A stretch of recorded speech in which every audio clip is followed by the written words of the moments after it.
Hello viewers, আজকে আমি একটা নতুন রেসিপি নিয়ে আসলাম। আজ আমি রান্না করব লোটে মাছ। দেখুন, কড়াইতে আমি তেল দিয়ে নিয়েছি। তেল গরম হয়ে গেছে।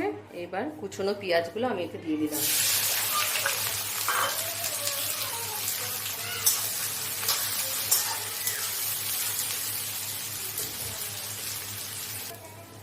দেখুন, পেঁয়াজটা আমার ভাজা হয়ে গেছে। এরপর আমি এতে দেবো আদা, রসুন আর কাঁচা লঙ্কার পেস্ট। এরপর আমি এতে দেব লবণ,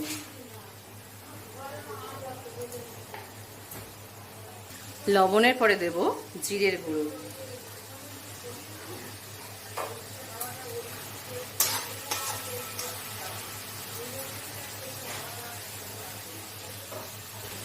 এরপর দেব হলুদ। হলুদ দিয়ে এটাকে আমি ভালো করে কষিয়ে নেব মশলাটাকে।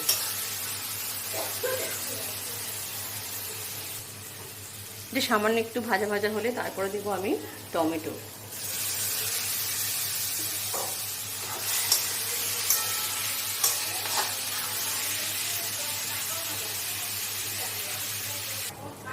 দেখুন, মশলা আমার কষানো হয়ে গেছে। এই যে লোটে মাছগুলো আমি এর মধ্যে দিয়ে দিলাম। এটাকে আমি ভালো করে এর সঙ্গে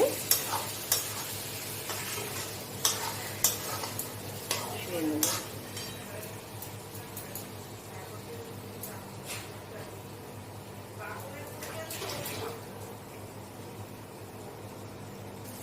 দেখুন, আমার লোটে মাছটা হয়ে এসছে। এইবার আমি এর ওপর দিয়ে কুচনো ধনে পাতা ছড়িয়ে দেবো। ছড়িয়ে দিয়ে এটাকে ভালো করে একসাথে মিশিয়ে নেব। দেখুন, এটা আমার হয়ে গেছে। দেখুন, এটা আমার রেডি। আপনারা সবাই বাড়িতে বানাবেন, বানিয়ে খেয়ে বলবেন কেমন হয়েছে। আর আমার চ্যানেলটাকে লাইক এবং সাবস্ক্রাইব করে দেবেন। আমি আমার ব্লগ আজকে এখানেই শেষ করলাম।